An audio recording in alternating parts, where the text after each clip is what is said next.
आगामी 2022 चुनाव को लेकर सारी पार्टियां ब्राह्मण कार्ड खेल रही हैं और राष्ट्रीय लोकदल क्या करना चाहिए सर? ऐसा राष्ट्रीय लोकदल जाति की राजनीति करती है। राष्ट्रीय लोकदल जो है सब समाज की बात करती, सबकी बात करती है।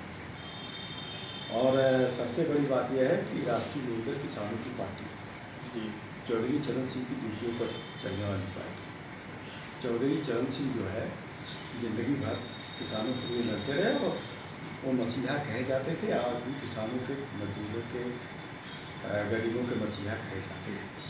आज भी किसान को याद करता है और उसकी विरासत हमारे नेता राष्ट्रीय अध्यक्ष चौधरी जयंत जी को मिली। चौधरी जयंत जी चौधरी चरण सिंह के पद चिन्हों पर चलने का काम कर रहे हैं और चौधरी जयंत जी भी किसानों की लड़ाई लड़ रहे हैं। तो किसान, खेतिहर मजदूर, गरीब की कोई जाति नहीं होती है। हम सबकी लड़ाई की बात कर रहे हैं, सबकी बात कर रहे हैं, सबको साथ लेकर चल रहे हैं। समझ नहीं आ तो हम किसी एक विशेष जाति का नाम नहीं लेते, समझ। ये हमारे नेता का कहना है। तो और सबसे बड़ी बात यह है कि हर जाति में, हर वर्ग में, हर धर्म में किसान है और किसानों की लड़ाई लड़ने का काम राष्ट्रीय लोकदल कर रही है। तो हमारा ये मानना हो, चाहे वो ब्राह्मण हो, चाहे क्षत्रिय हो, चाहे वैश्य हो, चाहे यादव हो, चाहे कुर्मी हो और चाहे अन्य पिछड़े वर्ग के लोग हों, चाहे दलित हों, चाहे मुसलमान हों, सब में किसान भी हैं, खेतिहर मजदूर भी हैं, गरीब हैं। तो राष्ट्रीय लोकदल का मेन मैनिफेस्टो यही है कि हम किसानों, खेतिहर मजदूरों, गरीबों की लड़ाई लड़ने का काम कर रहे हैं चौधरी जयंत जी के नेतृत्व में। इसलिए हमारे यहाँ जाति का कोई नाम नहीं। सर, राष्ट्रीय लोकदल जो है उत्तर प्रदेश में किसी और पार्टी के साथ समर्थन लेके जो है चुनाव लड़ेगी या अकेले ही लड़ेगी चुनाव? राष्ट्रीय लोकदल का गठबंधन समाजवादी पार्टी से था और आज भी समाजवादी पार्टी से हमारा गठबंधन चल रहा है।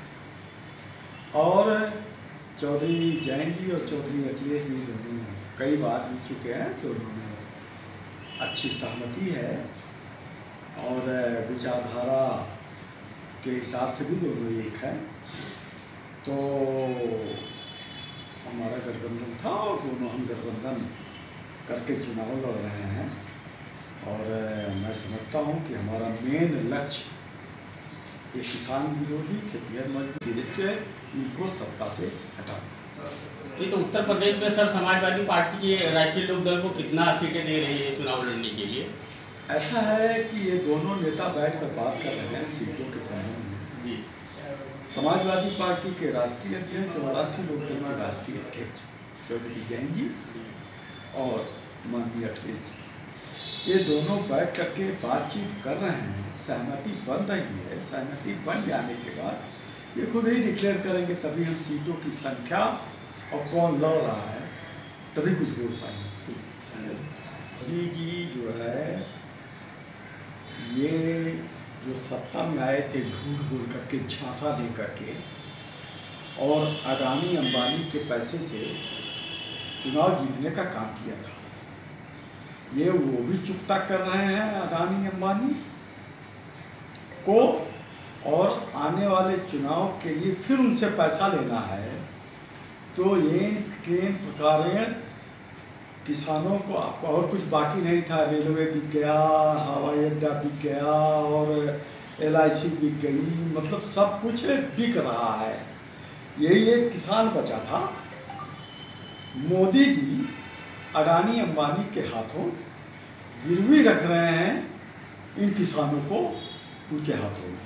लेकिन अब वो धरने पर, प्रदर्शन पर बैठे हुए बॉर्डर पर, तो क्या आप समझते हो उसमें राष्ट्रीय लोकदल का समर्थन नहीं है? राष्ट्रीय लोकदल का भी समर्थन है, समाजवादी पार्टी का भी समर्थन है किसानों की लड़ाई में। और किसानों की लड़ाई में हमने जो है हम अग्रणी रोल अदा कर रहे हैं। क्या हमारे लोग हमारी पार्टी में भी हैं और वो किसान, सब किसान है भाई, है कोई ज़रूरी है कि जो आदमी राजनीति कर रहा है वो किसान की बात नहीं करेगा है? तो ये पहली सरकार है और हमारे पहले प्रधानमंत्री हैं जो जबरदस्ती किसानों का हित कर रहे हैं। क्या जबरदस्ती कह रहे हैं तुम्हारे भले के लिए है। मोदी जी पहले प्रधानमंत्री हैं और हद हो गई है।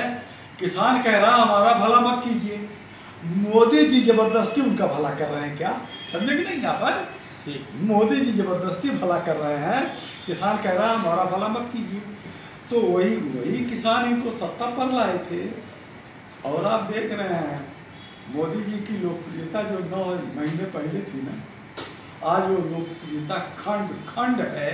और मैं समझता हूँ चुनाव आते तक अब तो ये हर आदमी जान गया है कि मोदी जी, अडानी और अंबानी